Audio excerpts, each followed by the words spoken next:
બાગમાં મુર્ગા farm લોકોના આરોગ્ય સાથે કરી રહી છે ચેડા। બાગમાં 9 જેટલા મુર્ગા ફાર્મ આવેલા છે, જેમાંથી 5 જેટલા મુર્ગા ફાર્મ દ્વારા મરેલા મુર્ગા ખુલ્લામાં ફેંકી દેવામાં આવે છે, જે લોકોના આરોગ્ય માટે જોખમી છે। બાગ ગ્રામ પંચાયતના સદસ્ય અનિલભાઈ મોતા દ્વારા અનેકવાર રજૂઆત કરવામાં આવી છે, છતાંય હજુ સુધી કોઈ કાર્યવાહી ન થતાં અનિલભાઈ મોતાએ આક્રોશ સાથે મીડિયા સમક્ષ રજૂઆત કરતા જણાવ્યું હતું કે 4 દિવસમાં કોઈ નિકાલ નહીં આવે તો પંચાયત સમક્ષ અનશન પર બેસવાની વાત કરી હતી। હું બાગ ગામનો વતની છું। મોતા અનિલ મારું નામ છે। બાગ પંચાયતનો સભ્ય છું। બાગ ગામમાં 9 મુર્ગા ફાર્મ આવેલા છે ને એ ગુંદિયાળી રેવન્યુ સાથે જોડેલ છીએ અમે, ને 3 મસ્કામાં છે। એમાં 5 મુર્ગા ફાર્મ એવા છે જે આરોગ્ય સાથે ચેડા કરી રહ્યા છે।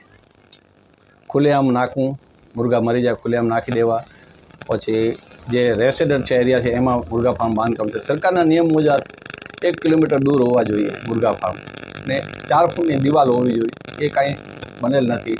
એ મુર્ગા ફાર્મ છે એને કરેલ પણ નથી। હું આરોગ્યમાં લેટર લખ્યો હતો, આરોગ્યવાળાએ એવું કીધું આ મુર્ગાથી આરોગ્ય સાથે ચેડા થઈ રહ્યા છે, એટલે પંચાયતને લેટર લખ્યો।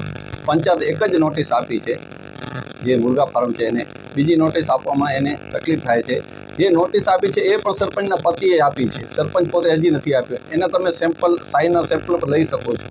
તંત્ર એવું છે એકબીજા ઉપર ડાંગ પીછોડ કરે છે। ટીડીઓ સાહેબને કહીએ કે અમારામાં નથી આવતો, સરપંચને કહીએ અમારામાં નથી આવતો, જ્યારે પાસવાન સાહેબને કહેતા હોય તો એમ કહે છે જે પશુમાં આવે છે એટલે તમે પશુ ડૉક્ટરને સંભાળો, પશુ ડૉક્ટર એમ કહે છે અમારામાં નથી આવતો। આવે કોનામાં એ મને પ્રશ્ન છે। જો 4 દિવસમાં એનો નિકાલ નહીં આવે તો બાગ પંચાયત સામે હું ભૂખ હડતાલ પર ઉતરીશ।